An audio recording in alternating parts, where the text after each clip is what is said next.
biasa. Maaf suara saya agak sedikit serak karena masih dalam proses pemulihan. Beberapa waktu yang lalu saya sedikit mengalami gangguan kesehatan.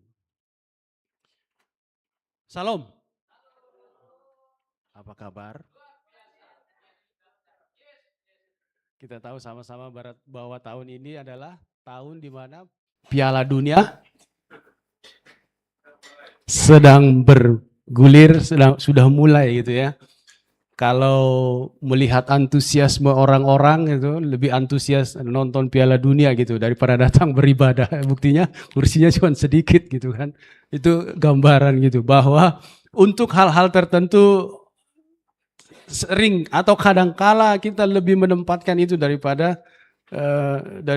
Tuhan gitu. Kalau kita sudah belajar kemarin bagaimana karakter Allah, dan yang kita pelajari dalam beberapa bulan ini adalah mengenai singa, saya jadi teringat begitu. Mungkin ada yang di sini fans berat dengan Piala Dunia, yang selalu tiap tahun mengikuti Piala Dunia, perkembangan apa dan lain sebagainya, ada di sini? Ada ya? Sekarang saya bertanya, maskot Piala Dunia tahun ini apa? Ayo. You know maskot, simbol binatang yang dipakai tiap tahun kan itu tiap 4 tahun ada. Googling dulu, cari dulu gitu maskot tahun ini. Ada 3, gitu. Ada 3 maskot yang dipakai di sini karena 3 negara. Yang pertama maskot seekor rusa besar. Terus kemudian yang kedua itu maskot cheetah, kayak cheetah begitu, macan tutul. Yang ketiga adalah elang botak. Karena itu dari Amerika. Kalau yang macan tutul atau leopard begitu, itu dari negara ke Kanada ya, kalau tidak salah ya, atau Meksiko. Nah, kemudian rusa besar itu diantaranya. Nah, sekarang saya tanya, maskot singa pertama kali tahun berapa? Piala Dunia, maskotnya singa tahun berapa? Pertama kali. Ini hanya sebagai refresh saja, karena kita kebetulan mengambil karakter singa. Jadi pertama kali adalah tahun 1966, itu di Inggris. Piala Dunia di Inggris, 1966, namanya Willy, kalau saya tidak salah, Willy the Lion. Terus kemudian yang kedua dipakai lagi tahun 2006. 2006 dikasih nama Goleo. Jadi terpisah sebenarnya tapi digabung jadi Goleo. Goal gitu. Leo ya singa gitu. Nama saya kebetulan Leo gitu ya. Jadi saudara kebetulan nama saya Leo gitu. Tapi bukan singa gitu. Saya bukan singa gitu. Jadi Goleo. Nah, singa itu dipakai sebagai maskot di tahun 2006. Dan kita akan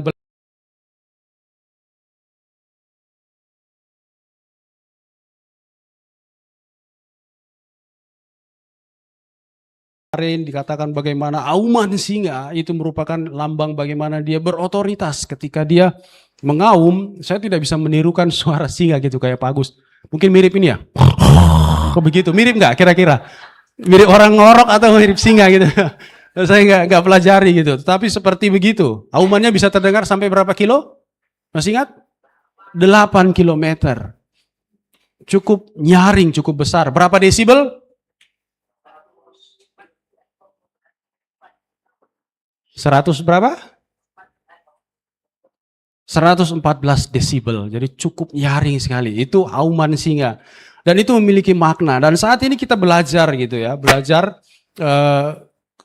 judul flyer kita adalah penjaga kawanan. Karakter Allah sebagai dilambangkan seperti singa, sebagai pribadi yang pertama bertanggung jawab, kemudian setia, dan dia adalah penjaga kawanan. Nah, kita akan belajar sama-sama dari karakter Allah yang luar biasa ini. Saudara jangan lupa, ketika kita mempelajari mengenai singa ini, itu artinya tidak main-main, saudara. Kalau sudah kemarin digambarkan oleh Pak Agus, bagaimana singa itu, kalau dia sudah menerkam gitu ya, Kita sudah pelajari sama-sama bagaimana dia ketika berburu dengan kecakapan, kemudian ada lagi dibilang apa? Keberanian, terus kemudian strategi, bagaimana dia mengendap-endap. Jadi kalau sudah dibilang mengenai singa, saudara, saudara harus serius. Karena apa? Karena Yesus dikatakan anak domba. Kemudian dia juga sebagai singa Yehuda. Nah, saya terimpress gitu beberapa tahun yang lalu ada sebuah kalimat gitu dalam sebuah gambar dikatakan di sana, accept him as a lamb or he will come as a lion. Jadi saudara harus terima Yesus sebagai anak domba Allah atau dia akan datang kepada Anda seperti seekor singa. Itu dua perbedaan yang sangat-sangat signifikan dan kalau sudah dibilang dia datang seperti singa, itu tidak main-main saudara. Jadi kalau saudara main-main sama dia akan cakar saudara. Dan hidup saudara akan berantakan kalau sudah main-main dengan Tuhan. Itu sebabnya perkara singa ini akan ada memang gambaran karakter Allah, burung, terus kemudian lembu, kita sudah pelajari, kemudian manusia. Tetapi kalau singa ini halnya spesial sekali gitu. Karena apa? Yesus digambarkan sebagai pribadi singa dari suku Yehuda. Nah, kita akan pelajari sama-sama dari kitab Yesaya 31 ayat 4. Kita buka sama-sama. Yesaya 31 ayat 4. Kalau sudah dapat.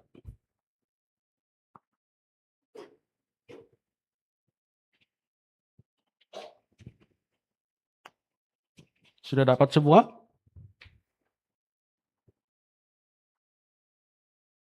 Sudah dapat ya? Oke, baik kita baca sama-sama. 3, 2, 1.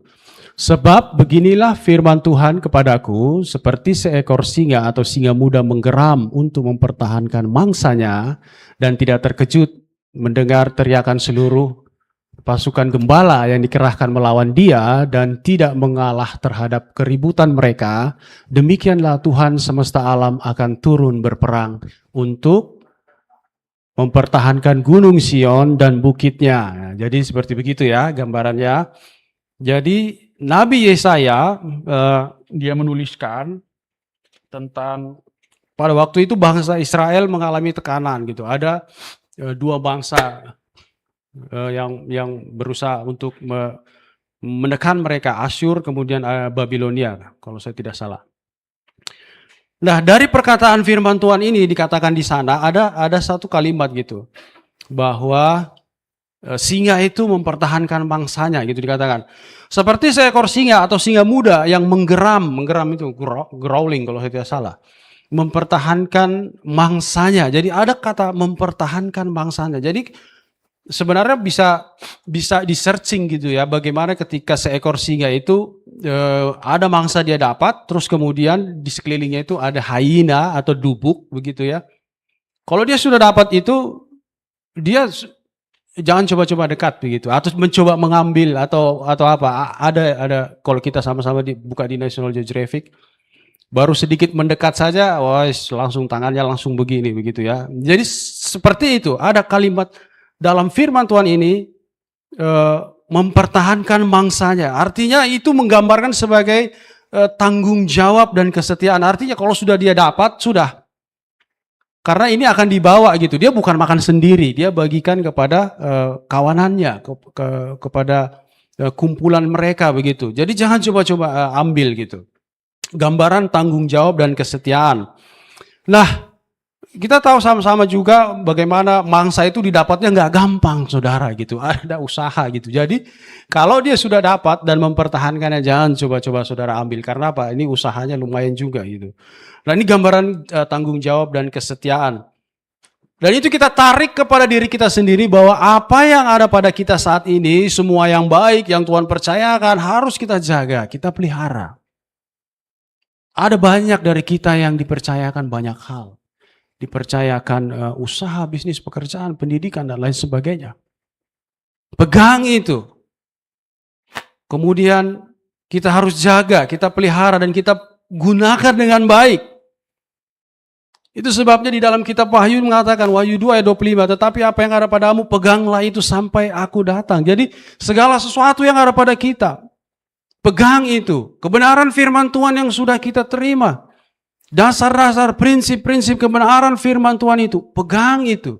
Sampai aku datang, sampai Yesus datang. Pegang, pelihara itu.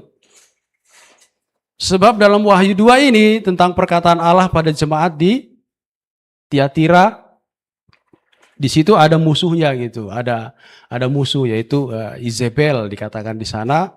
Jadi musuh ini akan berusaha terus gitu. Bagaimana untuk menyesatkan, berusaha untuk menjauhkan orang-orang percaya yang sudah tekun, orang-orang percaya yang sudah hidup dalam kebenaran firman Tuhan. Itu akan berusaha digeser. Apalagi dengan kondisi saat ini, bagaimana saya tadi baru lihat flyer, bagaimana ternyata Singapura mempermalukan kita. Apakah benar atau tidak itu ya? Ya benar ya, mempermalukan kita kalau saya tidak salah begitu. Saya cuma lihat saja. Belum tahu apa yang dilakukan gitu, karena katanya salah satunya itu bahwa ada dolar bisa sampai tembus sekarang itu hampir 20 itu karena banyak uang rupiah yang dijual ke Singapura gitu, dolar Singapura menguat terhadap dolar AS gitu. Jadi kita yang jadi rendah nilainya, nilai mata uang rupiah kita.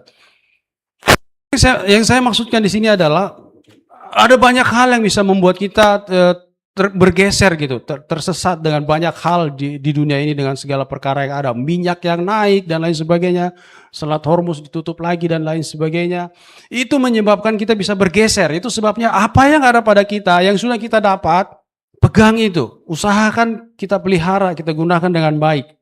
Karena sekali lagi, musuh ada di sekeliling kita. Musuh kita juga sama seperti singa juga gitu. Singa yang mengaum, berkeliling, mencari mangsa yang dapat dia telan. Kalau dibilang singa ompong, kayaknya kurang tepat begitu ya. Karena tidak akan mungkin mau ditelan kalau nggak ada giginya gitu. Harus digigit dulu, baru ditelan gitu. Seperti begitu. Nah, bahkan di dalam Wahyu 2:19 dikatakan bahwa aku tahu segala pekerjaanmu, kasihmu, maupun imanmu, pelayananmu, ketekunanmu. Aku tahu bahwa pekerjaanmu yang terakhir lebih banyak daripada yang pertama. Nah, semua yang kita lakukan itu, pekerjaan itu bahkan dikatakan banyak itu, lebih banyak yang sudah dilakukan. Semuanya itu harus kita pertahankan. Jangan sampai kendor.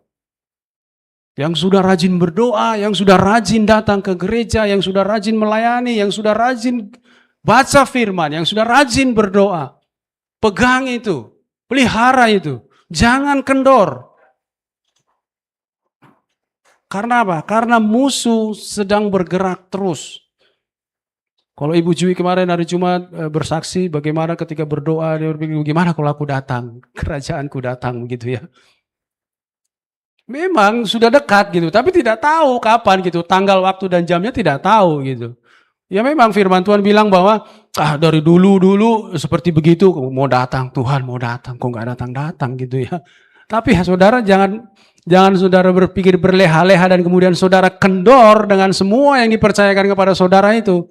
Nanti dia datang sebagai singa, saudara repot sendiri, saudara. Itu sebabnya apa yang sudah ada pada kita, yang baik, yang sudah kita terima, yang sudah kita lakukan perlahan-lahan, pegang itu. Seperti singa ini, dia mencengkeram mangsanya gitu. Nah, di dalam 1 Timotius 4 ayat 16 juga dikatakan, awasilah sendiri ajaranmu, bertekun dalam semuanya itu. Ada kata bertekun di sana. Dengan berbuat demikian, engkau akan menyelamatkan dirimu dan semua orang yang mendengar engkau. Ini juga salah satu bentuk tanggung jawab. Bukan cuma dia saja, dia bertanggung jawab kepada orang lain. Jadi selain dia mengajar, dia juga perlu mengawasi apa yang diajarkan itu. Karena apa? Karena ada orang-orang yang dipercayakan kepada dia. Kita tahu sekarang kita memuridkan banyak orang. Ada orang-orang yang Tuhan percayakan kepada kita. Kita perlu mengawasi mereka, kita perlu menjagai mereka. Jadi semua anak-anak PA itu mereka dijagai dalam doa. Seperti singa ini, singa ini menjagai kawanannya juga. Kalau kemarin kita sudah belajar bagaimana seekor singa dengan mengaum, wow, kemudian 8 km, kalau lewat dari itu, di luar dari itu, resiko tanggung sendiri gitu. Tetapi selama masih bisa mendengar suara itu atau suara Tuhan, Kalau dibilang kita tidak tahu kodenya itu singa itu kalau dibilang berkumpul bagaimana itu tidak tahu jenis aumannya bagaimana. Tetapi ketika suara Tuhan berbicara kepada saudara atau Tuhan mengaum, dengar, kemudian datang langsung. Jangan lewat dari situ gitu. Di luar dari itu saudara, mangsa itu atau seperti dikatakan di sini Isabel itu sedang siap-siap untuk geser saudara. Dunia ini sedang lenyap dengan segala sesuatu yang ada di dalamnya. Jadi singa bertanggung jawab dan setia menjaga kawanan dengan menjaga mangsanya. Gambaran bahwa kita bertanggung jawab juga menjaga diri kita, menjaga orang-orang yang dipercayakan kepada kita. Kalau yang sudah berkeluarga, istri dan anaknya. Kalau belum berkeluarga, ya keluarganya. Atau kalau punya anak PA, anak PA-nya. Pelihara itu, pegang itu, jagai dalam doa. Tidak bisa tidak. Nah, kita perhatikan di sini di dalam kitab Yesaya tadi, Yesaya 31 ayat 4.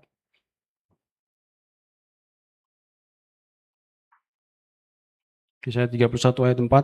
Ada kata menggeram di sana. Menggeram itu memiliki dua makna gitu. Kalau dalam bahasa teologisnya ada dua makna. Makna ganda. Makna ganda yang pertama menggeram itu sambil bersyukur gitu dapat gitu kan. Kayak singa itu dia dapat. Menggeramnya itu bukan wah begitu enggak. Menggeramnya itu ketika dia mendapat satu mangsa, geramannya itu halus gitu, pelan. Kayak begitu. Seperti begitu. Mirip nggak kira-kira ya? Mirip mungkin ya. Seperti begitu. Halus. Tapi jangan coba-coba saudara. Kalau saudara datang mendekat, langsung itu dicakar saudara. Itu geramnya yang di sini ya. Menggeramnya itu kecil gitu. Bukan dia kayak mengaum, bukan, beda. Nah, itu merupakan respon gitu. Respon tenang tapi mematikan. Karena apa? Karakter Allah itu, saudara kalau perhatikan gitu ya, seringkali mungkin kita banyak hal gitu kalau kita lihat orang-orang kayak seperti menganggap remeh Tuhan begitu. Kayaknya Tuhan gak ada. Buktinya bikin begini masih bisa. Hati-hati saudara. Walaupun tenang kelihatannya gak ada terjadi sesuatu. Tapi kalau dia sudah menggeram, kemudian menggeramnya halus atau suaranya halus, terus saudara abaikan, saudara akan bisa kena cakar saudara. Ini karakter Allah yang unik gitu. Seekor singa, seperti seekor singa. Dia menjaga kawanannya. Tadi setia dan bertanggung jawab. Terus kemudian kalau sudah dapat mangsa.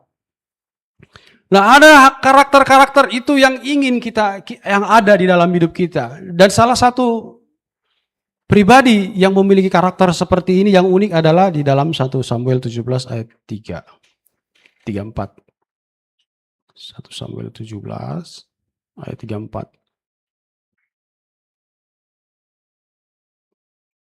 Daud.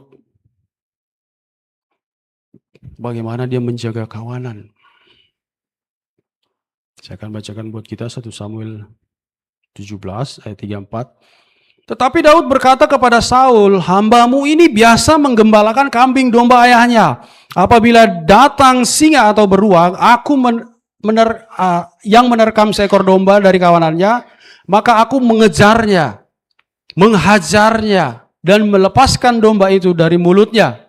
Kemudian apabila ia berdiri menyerang aku, maka aku menangkap janggutnya, lalu menghajarnya dan membunuhnya. Nah perhatikan bagaimana Raja Daud, dia dipercayakan 2-3 ekor kambing domba. 2-3 ekor kambing domba saja. Itu pun dombanya kecil-kecil. Kalau kita tonton filmnya gitu ya, dombanya kecil-kecil. 2-3 ekor saja. Tetapi karakter Allah, karakter seperti singa itu, bagaimana dia mempertahankan kawanannya, itu nampak dari perbuatannya. Ketika ada singa dan beruang. Saudara, ini satu-satunya orang, anak muda, mungkin umurnya masih belasan, 16, 17 begitu ya. Berani lawan singa dan beruang. Saudara berani lawan singa? Memang singa pada zaman itu atau di tempat itu tidak seperti singa Afrika yang besar itu. Tetapi tetap singa. Ada surainya gitu ya. Ada, tapi dia agak kecil. Singa ini agak kecil memang. Tetapi yang namanya singa tetap saja saudara akan diterkam kalau ada di situ gitu. Dan beruang paling kecil tuh beruang madu. Pernah lihat beruang madu? Pernah lihat beruang madu? Warnanya hitam, di sini ada kayak apinya begitu ya. Saya tidak pernah lihat beruang madu, tetapi di Kalimantan paling sering cakarnya itu dijual untuk dijadikan mata kalung. Tapi pernah saya lihat juga orang dia kandangkan begitu ya, dia kandangkan karena kecil, beruang madu ini kecil. Tapi cukup berbahaya juga. Nah, beruang ini besar, saudara. Beruangnya itu besar, saudara. Dan Daud berani gitu. Karakternya ini terbentuk di padang gurun, di padang belantara bersama dengan 2-3 ekor domba. Apa yang dipercayakan sama dia pegang, dia pelihara, dia jaga. Allah ingin karakter ini ada pada kita. Dia ingin agar kita juga demikian, menjaga kawanan kita, bertanggung jawab dan setia. Dalam Roma 15 ayat 1, saya buka buat kita, Roma 15 ayat 1. Kita yang kuat wajib menanggung kelemahan orang yang tidak kuat, dan jangan kita mencari kesenangan kita sendiri. Kuat secara rohani, saudara, kita perlu menanggung kelemahan orang lain. Kalaupun mungkin saudara kuat secara finansial, menanggung kelemahan finansial orang lain, it's okay. Tidak apa-apa. Tapi dikatakan di sana kita yang kuat. Dikatakan wajib menanggung kelemahan orang yang tidak kuat. Itu sebabnya saudara disuruh berdoa. Saudara disuruh PA. Di PA itulah ketahuan bagaimana hubungan relationship satu sama lain. Oh, aku ada masalah. Sama-sama kita cari solusi. Supaya apa? Supaya bisa ditanggung sama-sama. Jemaat mula-mula sudah mencontoh hal ini. Pembacaan kita Kisah Para Rasul 1 sampai Kisah Para Rasul 7. Itu sudah tertulis di sana. Kita sudah baca, sudah 1 minggu baca. Bagaimana jemaat mula-mula menjual hartanya. Kemudian dikatakan di sana, tidak ada dari mereka yang berkekurangan. Wow, luar biasa. Memang untuk saat ini kita belum bisa melakukan itu. Jual rumah, jual hartanya, kasih ke kaki rasul-rasul yang atur semua itu bagi yang berkekurangan. Akhirnya apa? Tidak ada yang berkekurangan. Kecukupan semua. Karena apa? Karena yang kuat ini menanggung yang lemah. Walaupun ada Ananias dan Safira yang macam-macam. Punya niat baik, jual tanah, tapi nilainya dia korting sedikit. Padahal sebenarnya nggak perlu seperti begitu. Tinggal bilang, Pak Petrus, ini hasil jual tanahku jumlahnya sekian. Bolehkah saya simpan sebagian sekian? Kan kalau ngomong begitu paling rasul-rasul bilang, oh iya silakan. Ini tidak gitu. Dapat jual tanah 100 juta, terus kemudian dia bilang hasil penjualan tanah kami cuma 50 juta. Dia kibulin gitu kan. Tapi yang dia kibulin apa? Roh Kudus gitu. Roh Kudus malah marah, nyawanya taruhannya gitu. Bayangkan berisiko sekali gitu. Korupsi sedikit gitu ya. Tidak tahu jumlahnya berapa, tidak jujur gitu. Nyawa taruhannya. Istrinya datang lagi, dia bantu lagi. Suaminya yang sudah tewas gitu, malah dia ngomong sama lagi. Tewas lagi dua-dua gitu. Akhirnya semua orang takut. Nah, ini gambaran bagaimana jemaat mula-mula menerapkan hal ini terus. Yang kuat wajib menanggung kelemahan orang yang tidak kuat, dan jangan kita mencari kesenangan diri kita sendiri. Karakter Allah, singa menjaga kawanan dan bertanggung jawab. Kemudian kalau kita pelajari lagi di dalam ayat ini, bahwa singa tidak terkejut dengan segala ancaman. Kita lihat sendiri di sini dikatakan, menggeram mempertahankan bangsanya yang tidak terkejut mendengar teriakan seluruh kawanan gembala yang dikerahkan melawan dia. Kawanan gembala ini gambaran bangsa-bangsa lain gitu ya. Jadi kalau seekor singa sudah mendapatkan mangsanya, mau di situ ada hyena kah, mau di situ ada jackal kah, anjing hutan begitu ya, mau di situ ada gembala atau apa, dia nggak peduli saudara. Silahkan aja kamu di situ ribut atau apa. Tapi jangan coba-coba kamu mendekat mengambil apa yang saya punya yang menjadi tanggung jawab saya. Jangan coba-coba. Ini gambaran bagaimana singa tidak pernah takut atau terkejut dengan segala sesuatu yang lain. Nah, orang-orang yang di dalam Tuhan demikian. Kita percaya sama Tuhan, berada dalam hadirat Tuhan. Kita mendapatkan secure, kita mendapatkan keamanan.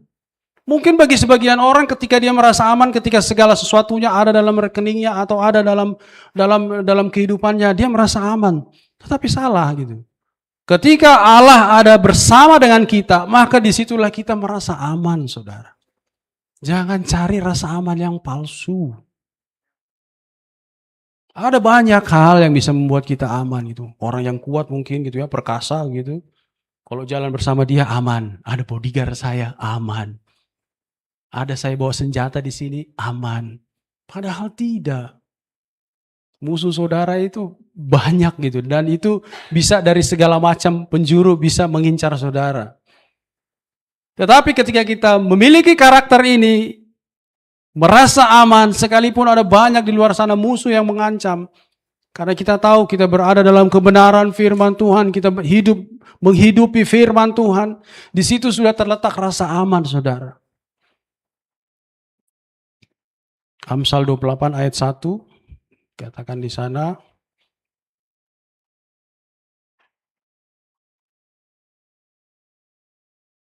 Orang fasik lari walaupun tidak ada yang mengejarnya, tetapi orang benar merasa aman seperti singa muda. Orang benar karena ada kebenaran dalam hidupnya. Makanya dia merasa aman. Orang fasik nggak ada yang ngejar, lari ketakutan gitu, nggak jelas apa yang bikin dia takut gitu. Tetapi kalau orang benar merasa aman, berarti ada kebenaran yang dia hidupi. Ada Allah di sana bersama dengan dia. Karena bersama dengan Allah kita akan melakukan perkara-perkara yang besar, perkara-perkara yang ajaib. Nah, Allah membuat kita aman, bukan yang lain. Kemudian di sini, poin ini mengenai seekor singa yang merasa aman ini juga sebagai identitas saudara. Identitas Anda dalam Yesus untuk merasa aman itu. Efesus 4 ayat 24. Efesus 4, 24. Dan mengenakan manusia baru yang telah diciptakan menurut kehendak Allah dalam kebenaran dan kekudusan yang sesungguhnya. Jadi ini berbicara mengenai identitas saudara. Lah sekarang begini, kalau seekor singa tidak sadar bahwa identitasnya adalah seekor singa, dia ternyata seekor anjing, bagaimana saudara? Padahal dia singa, tapi identitasnya lain. Kalau kita nonton Lion King, ketika pertama kali Simba masih dalam usia muda gitu ya, saya nontonnya itu dari SMP sebenarnya. Lion King itu saya sudah tonton dari SMP, 2 kali saya tonton. SMP kelas 2 kalau saya tidak salah itu saya sampai nonton 2 kali saudara, itu Lion King itu. Tidak bosan saya nonton itu. Yang masih kartun, belum yang 3D, yang sekarang ini kan udah 3D gitu Lion King-nya gitu ya. Ini 2 kali saya tonton itu, kalau kita perhatikan Simba itu kehilangan identitasnya sebenarnya gitu. Bahwa dia itu seekor singa. Seekor singa tapi makan serangga saudara. Coba bayangkan, singa makannya serangga, kecoa, tempoyak yang di dalam itu, serangga-serangga dalam kayu yang mati. Itu bukan singa gitu. Singa itu nggak makan begituan dia. Karena apa? Ayahnya gitu, ayahnya sudah tidak ada gitu. Akhirnya dia hidup bersama dengan 2 hewan temannya, meerkat 1 dan 1 babi hutan, woodhawk. Siapa namanya? Timon and Pumbaa. You know? Seperti begitu. Jadi dia bersama Timon dan Pumbaa ini hidup gitu bareng-bareng. Timon dan Pumbaa ini juga makan serangga juga gitu. Padahal babi hutan itu tidak makan serangga begitu gitu. Dia cukup cukup karnivor juga. Kalau meerkat ini mungkin ya dia makan mungkin serangga-serangga kecil. Identitasnya hilang saudara gitu. Padahal dia singa gitu. Itu sebabnya dikatakan kenali identitas kita. Kita perlu tahu bahwa kita di dalam Tuhan itu aman, bahwa kita ciptaan baru, mengenakan manusia baru yang telah diciptakan. Jadi ketika segala sesuatunya tidak seperti yang kita pikirkan atau tidak harapkan, kita tetap merasa tenang. Ada lagunya, di saat badai bergelora, ku akan terbang bersamamu. Aku akan tenang. Karena apa? Karena Allah bersama dengan kita. Gak takut, saudara. Banyak hal memang bisa membuat kita takut, khawatir. Banyak hal bisa. Tetapi kita tahu identitas kita di dalam Yesus, ciptaan baru. Ada Yesus di sana. Dia bisa melakukan banyak hal. I can do all things through Christ. Saya bisa melakukan banyak hal gitu ya melalui Yesus Kristus yang mengasihi aku. Kemudian poin yang selanjutnya di sini adalah ada dikatakan di sana bahwa dan tidak mengalah terhadap keriuhan mereka. Ini tadi para gembala, musuh-musuh di sekeliling itu nggak ngaruh buat dia gitu. Kemudian demikianlah Tuhan semesta alam akan turun berperang di atas gunung Sion dan di atas bukitnya. Jadi Tuhan turun berperang. Terus kemudian ketika dia sudah turun berperang, saudara, tidak ada kata kalah. Kalau sudah singa bertempur gitu ya, bisa saja mungkin dia dikalahkan kalau misalnya dia dikeroyok gitu ya, oleh banyak hyena begitu, satu gitu, bisa kalah. Tetapi kalau dia sudah dibilang berperang, itu jarang berperang sendiri-sendiri, itu jarang. Dia berperang ada dengan kawanannya begitu. Dan kalaupun sudah berperang, ada strateginya. Kemudian dia juga pasti akan berusaha untuk menang gitu. Dan kalau sudah menang, kalau kita nonton kembali film The Lion King itu, bagaimana dia naik ke Pride Rock gitu ya. Pride Rock itu digambarkan sebagai batu yang tinggi gitu ya. Dia langsung memproklamirkan di sana kemenangannya. Mengaumnya saya tidak tahu apakah kalau mengaum menang itu bagaimana, seperti bagaimana saya tidak tahu. Tetapi di sana yang dilakukan Allah terhadap Gunung Sion. Kita tahu Gunung Sion itu tempat di mana anak-anak Tuhan, jemaat Tuhan, umat Tuhan berkumpul di sana. Karena kita tahu bahwa Allah memiliki perjanjian dengan umat Israel gitu.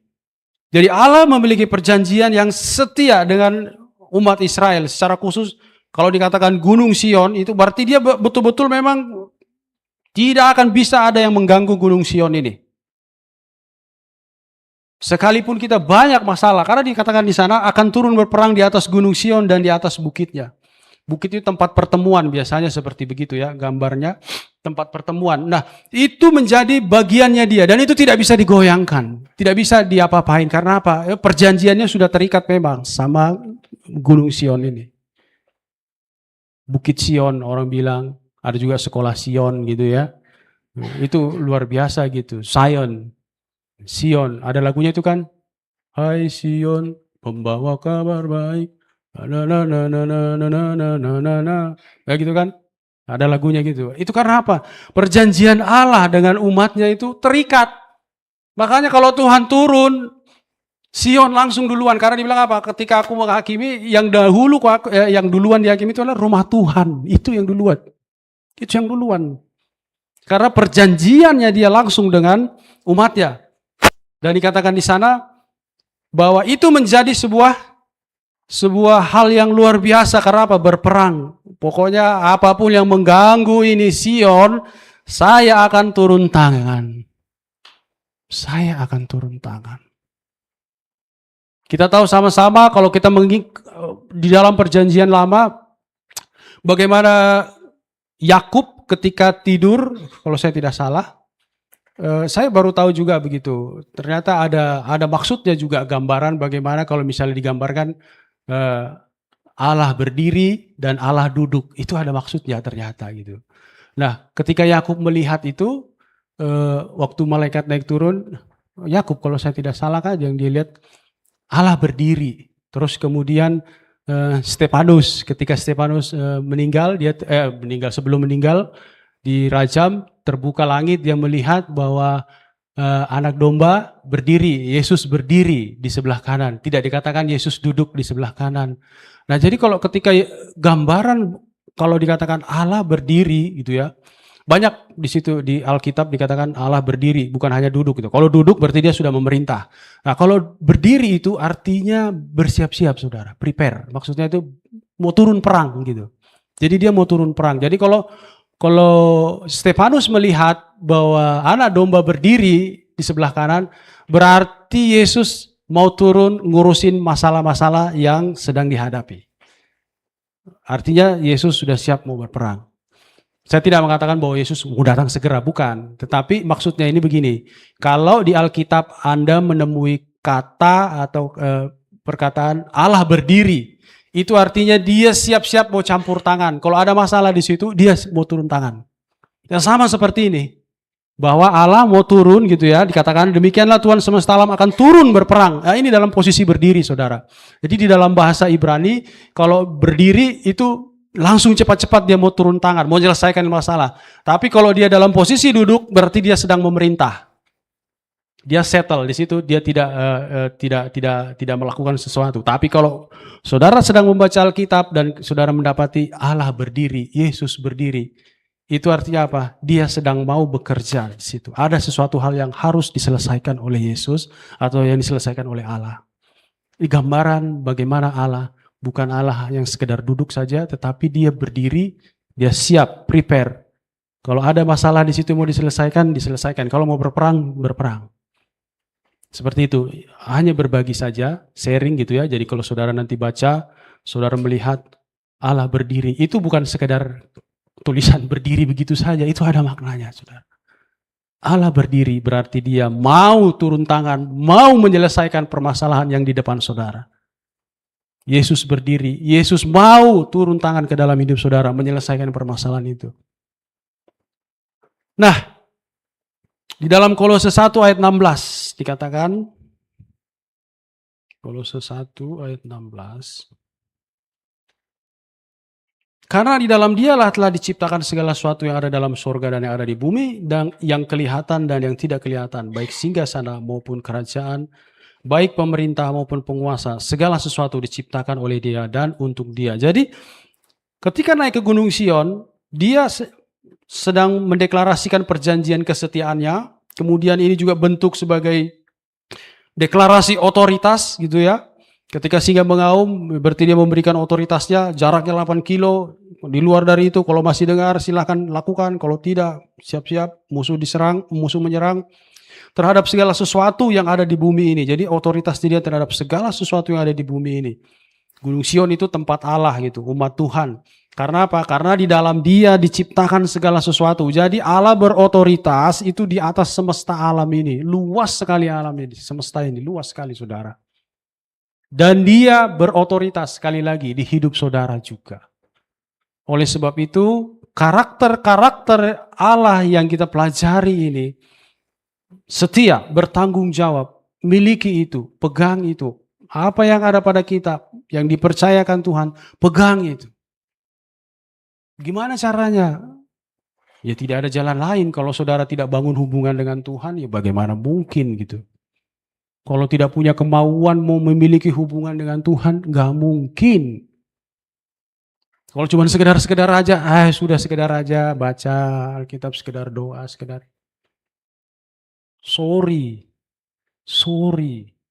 Saudara harus serius seperti yang saya katakan tadi. Accept him as a lamb or he will come as a lion. Terima dia sebagai anak domba dengan kelembutan. Ya, bagaimana anak domba itu ya, enak dipegang. Tapi kalau saudara tidak terima dia datang seperti singa, saudara. Singa itu gak main-main, saudara. Serius dengan Tuhan. Please deh. Serius dengan Tuhan. Jangan main-main dengan Tuhan. Hormati dia. Kita tahu sama-sama di perjanjian lama bagaimana para imam, bagaimana umat Tuhan. Ananias dan Sapira tadi cuman courting sedikit saja. Nyawa taruhannya, bro. Kalau di kita mungkin sekarang nggak begitu ya. Kasih aja sekian. Tapi pada waktu itu saking seriusnya gitu loh. Supaya jangan main-main sama Tuhan gitu. Karena Tuhan sering dianggap remeh. Nggak kelihatan, nggak ada apa-apa terjadi gitu ya. Biasa saja. Oh, dia serius, saudara. Karakter-karakter Allah yang akan kita pelajari ini menunjukkan bagaimana pribadi Allah, bagaimana dia serius, dan itu yang diharapkan di dalam kehidupan kita. Berharap kita semua memiliki karakter-karakter Allah ini. Sekali lagi, bangun hubungan dengan Tuhan. Kalau tidak, tidak bisa, saudara. 1 Korintus 1 ayat 9. Ada satu ayat lagi untuk kita pelajari. 1 Korintus 1.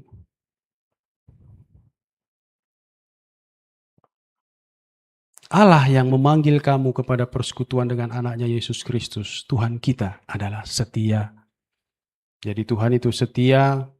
Kemudian di dalam Mika, kitab Mika 6 ayat 8. Hai manusia, telah diberitahukan kepadamu apa yang baik dan apakah yang dituntut Tuhan daripadamu, selain berlaku adil, mencintai kesetiaan, dan hidup dengan rendah hati di hadapan Allahmu. Jadi inilah yang diberitahukan kepada manusia, yang dituntut Tuhan daripadamu. Perhatikan, dituntut Tuhan daripadamu. Saudara harus adil, saudara harus cinta kesetiaan, dan saudara harus hidup dengan rendah hati di hadapan Allahmu. Ini dituntut dari saudara. Tidak ada yang dituntut yang lain. Saudara dituntut karena begini dan lain sebagainya. Saudara harus ganteng, saudara harus banyak duit dan lain sebagainya. Tidak. Yang dituntut Tuhan dari hidupmu 3 ini. Adil, mencintai kesetiaan, hidup dengan rendah hati. Pegang 3 hal ini, saudara. Pegang terus. Karena ini yang dituntut dari manusia selama kita hidup. Tidak ada hal lain. Nah, ada kesimpulan yang saya catat di sini. Kesimpulan yang pertama adalah 1, karakter Allah hanya bisa terimpartasi dengan hubungan yang konsisten dengan dia secara pribadi. Jadi kalau saudara tidak punya hubungan dengan Tuhan secara konsisten, maaf. Demikian juga ketika kita menjalin hubungan dengan seseorang gitu ya, atau kita suka dengan seseorang, kalau kita tidak pernah menjalin hubungan dengan dia, tidak komunikasi, masa sih dia mau suka sama kita? Nggak mungkin kan? Pasti dia juga pengen kita komunikasi timbal balik. Kalau cuma satu arah saja, waduh, nggak seru kayaknya hubungan seseorang dengan pasangannya. Kemudian Yesus harus Anda terima, seperti saya katakan tadi, sebagai anak domba, atau dia akan mendatangi Anda seperti singa. Kerusakan yang dilakukan akan cukup berat, saudara, kalau saudara tidak terima dia dalam hidup saudara. Kita semua sudah terima Yesus di sini kan? Atau ada yang belum terima Yesus?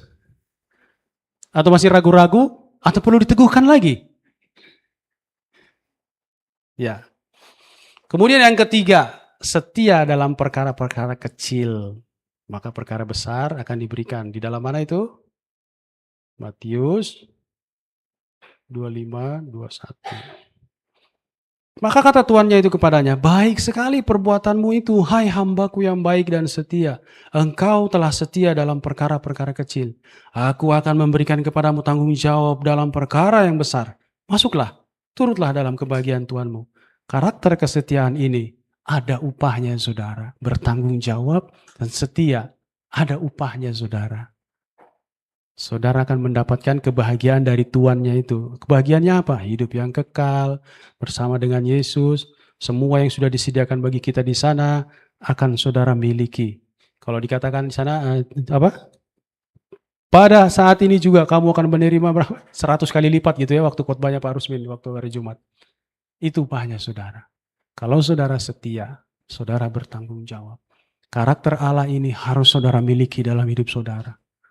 Harus memiliki karakter itu tidak lepas dari membangun hubungan dengan Tuhan.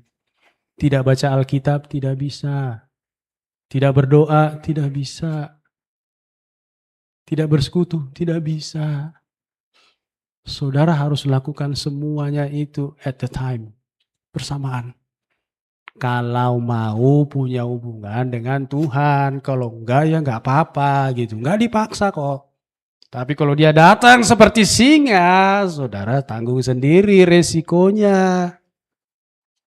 Seperti itu. Baik, kita berdoa. Saya undang pemain musik maju ke depan.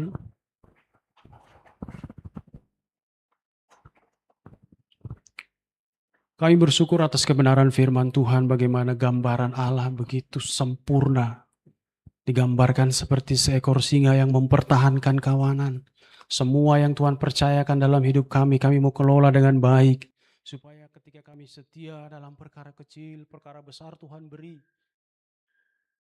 Dan itu menyenangkan hati Tuhan. Juga terima kasih Tuhan mengajar kami kesetiaan. Supaya kami setia satu sama lain dengan pasangan kami, dengan rekan-rekan sejawat kami. Dan kami menjadi pribadi-pribadi yang tangguh.